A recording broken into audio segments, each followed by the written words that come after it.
Yo guys, what's going on? Robert Warshack here. We're back at it again with some more Hearthstone content. We've got some exciting stuff today. The mini set announcement. So we have the mini set coming out January 13th. The name of this mini set is the Echoes of Infinite. Oh, I forgot to mention this juicy tidbit while we were recording. I will be giving away a mini set bundle to a random person who is subbed to the channel, leaves a comment, and likes this video. On top of that, we are getting pretty close to 60k subs. So I figured, why not? First time we'll do this. For every 200 subs, I will just give away another bundle. So we're at 54.6k now. Every 200 subs, I'll give away an additional bundle on top of just giving one away, period. So hopefully we can juice to 60k quick, and hopefully a bunch of you can get a free bunch of mini sets out of my wallet. Yay! With most mini sets, it's going to have 38 new cards in it. And what will these cards be? We knew that the last expansion focused on the rewind mechanic. So for those of you who don't know what that is, neither do I.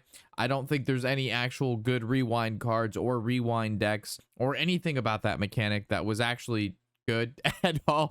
We had Mr. Clockwork, which got nerfed because they couldn't, I don't know, develop, design, input the animation of rewind, so they actually limited him down to 2 rewinds, and maybe then they changed rewind to be shorter, but then they might have brought him back to 3. I'm not sure. I'm sure you guys in the comment section will clear all that up for me. And maybe there's a sneaky little rewind deck there that it plays really well at silver 3 that some of you may be crushing with. But taking a look at this mini set, we've got some, of course, always beautiful artwork. That's one thing that we do, is lock beautiful artwork behind new diamond portraits, and gold cards now are kind of just sad. We have 38 unique cards, 4 more legendaries, 1 epic, 17 rare, and 16 common cards. You can purchase the mini set with $15 or 2,000 gold, which is great. Keep in mind that when you go to buy the mini set, it will always offer you the gold one first. They do not offer the normal and then do upgrades, so make sure you click on the correct mini set you'd like to buy. It's something that they haven't changed in a long time, and it got me first. I was like, I swear this was $15 or 2,000 gold. It always shows you the golden mini set version first, which is diabolical. We have our first card here. I actually skipped over it. Your screen and my screen are slightly different. We have the Morchie, which is a 4 mana 2/5. Your rewinds keep both potential outcomes. Battle cry, discover a rewind card from any class. So this is a neutral card making an attempt to make rewind good, keeping both of the outcomes. So obviously playing this early and then playing big rewind cards later could be quite saucy. I can see this in, especially the rewind card that stands out to me the most is none of them. So I'm not really sure where this card is going to go, but this is some fantastic rewind support for a mechanic that after this mini set we'll see no more rewind support or cards,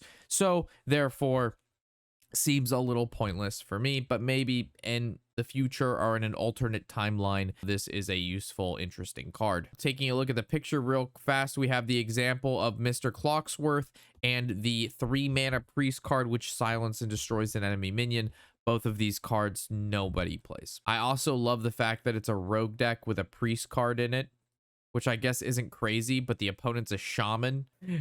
And then it's turn 10 and Turbulence, and a hero powers on the board, which is 5 mana, and they're at 1 out of 10.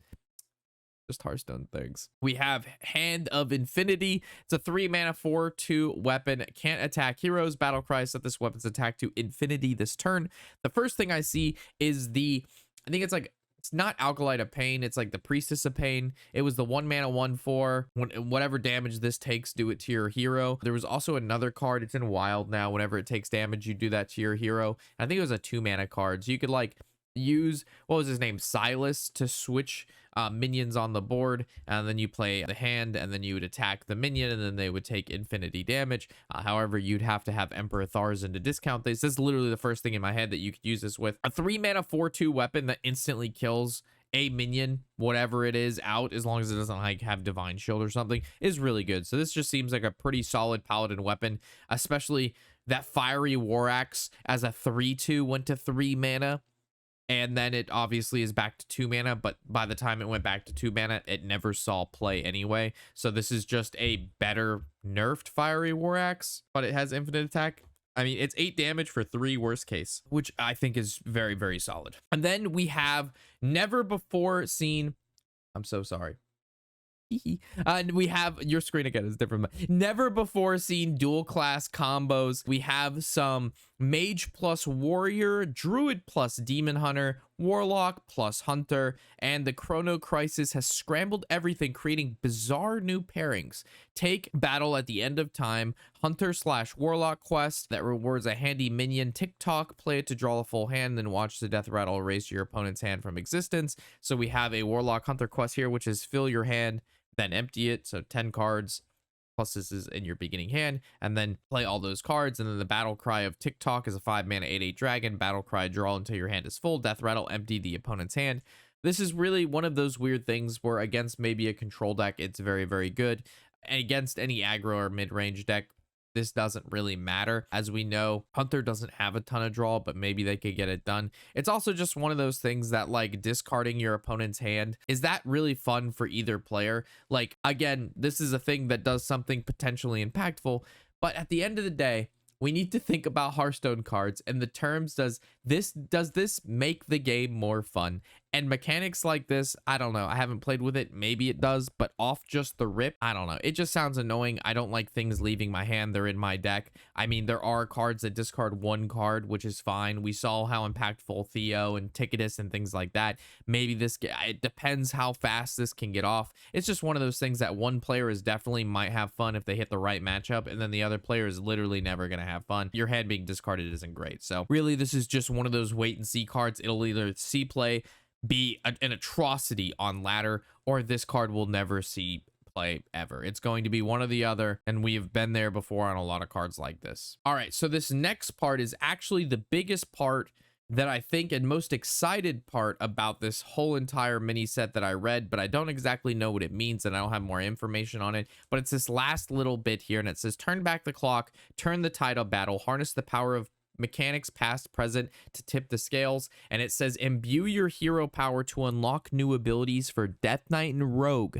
So imbuing Death Knight and Rogue, because there are, again, only certain classes that had the ability to imbue their hero powers, and then imbuing a hero power that didn't have imbue didn't do anything. So looking forward to seeing what Death Knight and Rogue have to bring. We can bestow dark gifts upon priest, paladin, and hunter stuff. Dark gifts are okay. We mainly see a lot of neutral dark gift stuff. There's also the 3-mana 4/2, if I bring that up, that actually has the discover and then dark gift. And then they also gave this card rewind, which I think is the best rewind card, because a lot of people, when I first started playing with this in our dark gift warlock deck, they had no idea this card had rewind, and then they gave it rewind because the card's supposed to adapt with the new mechanics. I didn't know that. Apparently a bunch of other people did, and they act like I was stupid. But given that I play the game every day and it's caught me off guard, it's pretty interesting, and it's probably the best rewind card, given that it also has the dark gift built into it. And then it says compete a daring quest for hunter and warlock, and then again rewind the timeline to strike again with rogue. So